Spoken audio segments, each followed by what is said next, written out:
Chers auditeurs, vous êtes branchés sur les 3 W Radio Gospel de se Prouvera. Aujourd'hui, nous allons recevoir un frère à nous que vous connaissez vous-même, ce monsieur Bona Landu. Alors, vous allez donc découvrir vous-même tout au long de notre programme d'aujourd'hui. Et ce que nous allons parler, et c'est concernant la spiritualité, surtout l'éveil des consciences des humains. Comme vous savez très bien que la Bible dit bien que Dieu a créé l'homme à son image, à sa ressemblance, et c'est ce que nous y sommes. Dans la plupart des cas, nous constatons que l'homme ne se connaît pas lui-même et quand on parle de ce qu'il est, il s'identifie comme un être humain physique, mais quand nous regardons très bien on constate que l'homme est plus que notre nature humaine. En nous, il y a ce qu'on appelle donc je peux l'appeler dans ce sens-là pour vous faire comprendre le soleil. Le soleil, soit cet atome spirituel qui irradie dans notre propre intérieur. Donc tous les autres humains, ils ont ça. Mais le grand problème, beaucoup ne connaissent pas de cette nature divine qui se trouve dans leur propre intérieur. Alors que c'est ça donc notre mission, nous allons beaucoup parler sur ça. Et qu'est-ce qu'il faut faire pour réveiller cette conscience-là de la divinité cachée dans le propre intérieur de l'homme? Et comment aussi et donc être en contact avec ce phénomène-là? Et quels sont les symptômes, soit la manifestation que vous allez sentir? Alors, notre bien-aimé, M. Bona Landu, il va vous en parler. Alors, c'est ça, on écoute de la musique et puis nous allons revenir.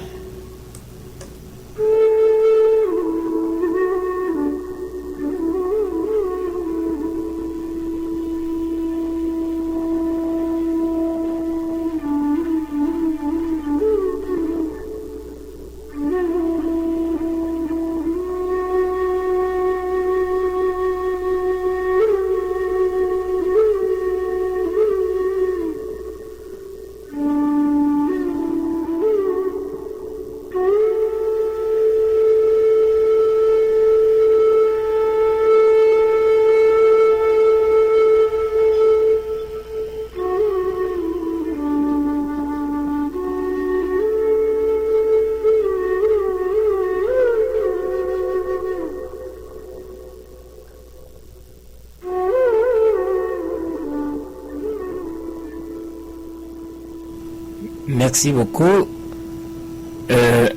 Nous allons commencer déjà. Est-ce que vous me recevez, mon frère Bona, à vous l'antenne? Présentez-vous.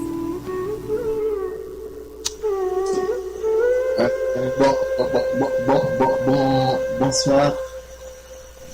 Oui, bonsoir. Bonsoir à tout le monde. Nous sommes ici il est presque 4 heures à Bruxelles. C'est un plaisir d'être ensemble pour pouvoir échanger, partager, discuter et s'informer. Je suis Bona Landu.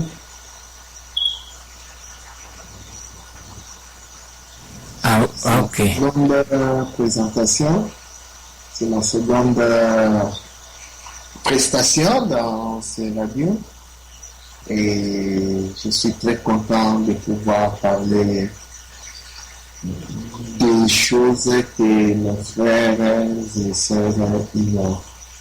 Merci beaucoup. Je vous rends l'antenne. Ok, merci beaucoup. comme vous savez très bien que le monde dans lequel que nous vivons, vraiment c'est un circuit très très fermé. C'est-à-dire que quand l'homme décide, soit ou les êtres supérieurs dans le monde spirituel, décide que l'âme doit se réincarner ici sur la planète Terre. C'est que nous constatons que les êtres supérieurs lui donnent toujours donc le tarif, soit les choses qu'il doit réaliser pendant son séjour ici sur la Terre. Alors, qu'est-ce qui arrive? Dans la plupart des cas, lui-même aussi participe dans des tarifs et qu'il va faire. Est-ce que vous pouvez fermer, s'il vous plaît, de la musique? Fermez votre micro, monsieur Bonan, s'il vous plaît. Alors... Mon micro est fermé. Ah, ok, merci. Alors, quand l'homme vient de naître dans une famille, pendant sa naissance, disons de 0 année jusqu'à 5 ans, cette durée est fondamentale pour l'apprentissage de cet enfant-là. Bon, si la famille dans laquelle l'enfant doit naître ne sont pas préparés, donc cet enfant-là doit être éduqué d'une façon vraiment limitée. Ce que je voudrais dire, que l'enfant de 0 année jusqu'à 5 ans, la référence c'est ses parents, c'est bien ses parents. C'est-à-dire que l'enfant, si un ami de son âge, de 3 ans, vient lui dire non, on va prendre cela pour faire ceci, non, il va lui dire non, écoute, ma mère m'a dit je ne peux pas toucher cela sinon elle va me battre. Non, mon père m'a dit je ne peux pas manger cela sinon ça va me faire mal. Donc nous constatons que l'enfant a comme référence sa famille. À cette phase-là, l'enfant il est toujours dans une position passive. Il écoute, il observe, il assimile tout ce que ses parents disent et il fait que prendre ça et met ça donc pour lui. Alors, de 5 ans jusqu'à 10 ans, vous voyez que l'enfant va commencer déjà à aller à l'école, ainsi de suite.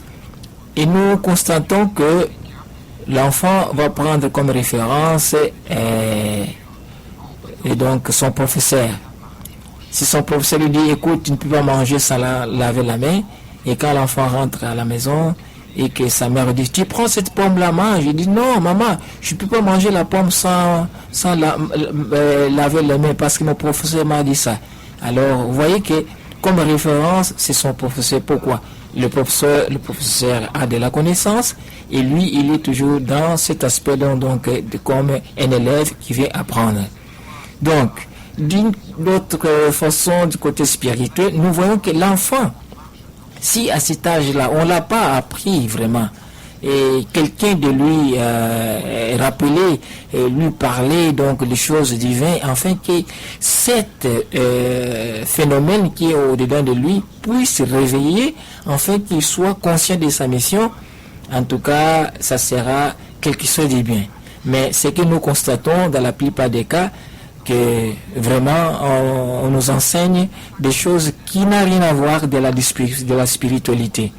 Tu vois, c'est ça les grands problèmes de l'humanité. Alors, moi, ma question, qu'est-ce que vous pensez à ce sujet-là? Qu'est-ce qu'on peut faire à nos familles, papa, maman, pour essayer un peu, dès le bas âge, on commence déjà à stimuler l'enfant d'avoir connaissance de son propre existence de la divinité. Qu'est-ce qu'il faut faire afin que nous arrivons à atteindre vraiment notre but de la réveil des consciences christiques dans notre propre intérieur. À vous la parole. Ok, merci mille, merci beaucoup. Bon, moi je répondrai ceci. Pour commencer, c'est une question qui n'a pas de réponse. Pourquoi ça n'a pas de réponse? Puisque c'est même pas poser la question sur l'enfant. Qu'est-ce qu'on peut faire pour l'enfant? Donc, qu'est-ce que les adultes peuvent faire pour que l'enfant puisse accéder à ces valeurs-là spirituelles qui fait de l'enfant le futur adulte intègre, pour dire. Alors, pourquoi il n'y a pas de réponse? Il n'y a pas de réponse parce que ce n'est pas la bonne question. Et pourquoi ce n'est pas la bonne question si la question est valable comme ça, à tel point d'en faire en manquer la réponse? Alors, là, je dirais que, puisque l'adulte qui devait enseigner à l'enfant les saines valeurs de la vie, l'adulte même, lui-même, c'est un ex-enfant. Étant un ex-enfant, donc, il est potentiel porteur de ces, je peux dire, de la série là qu'on veut ôter à nos enfants. Donc, nous voulons que nos enfants acquièrent des valeurs spirituelles élevées. Mais nous comptons sur l'adulte qui est saturé complètement. Tu vois que c'est déjà mal parti dès le début. Alors, je m'explique. Vous avez commencé à dire que voilà, quand les maîtres décident dans le monde spirituel, appelons ça comme ça, je n'ai pas le mot à mettre, puisqu'il faut se poser des questions. Comment ça commence? Où ça a commencé? Donc, ça a commencé et que la personne s'incarne. Cette sainteté divine qui s'incarne par le biais de l'âme qui prend corps physique et qui naît dans une société. Alors, d'abord, il y a des gens, quelque part, les maîtres de l'incarnation, je ne sais pas comment l'appeler, ou maître de karma, qui décident que toi, tu t'incarnes. Là, déjà, nous sommes à l'escroquerie. Donc, c'est la conspiration, on appelle ça galactique. Donc, ça ne prend pas de connotation spirituelle, hein. Ça prend des connotations purement exopolitiques. Connotation exopolitique parce que ça parle de l'interaction avec le monde extérieur à la planète Terre. Mais revenons. Alors, pour commencer, si nous devons chercher d'expliquer le pourquoi nous sommes sur la Terre, en commençant aux instants avant de s'incarner, ou bien au moment de l'incarnation, ou quelques heures, quelques minutes, je ne sais pas le temps qu'il fait là-bas, dans ce monde-là de pré-incarnation. Si on a le même temps de 24 heures comme chez nous ici, je ne sais pas. Alors, je ne saurais pas le dire, mais je crois bien que du fait que quelqu'un doit être poussé à descendre sur la vie dans la terre, c'est un peu déjà une aberration, pure escroquerie, 100% des infos, bien orchestré, et sa fonction, c'est bien éradiquer. Il n'est pas dit que ces scènes-là, ça passe pas. La scène, ça passe, c'est vrai. Il y a des gens qui poussent des gens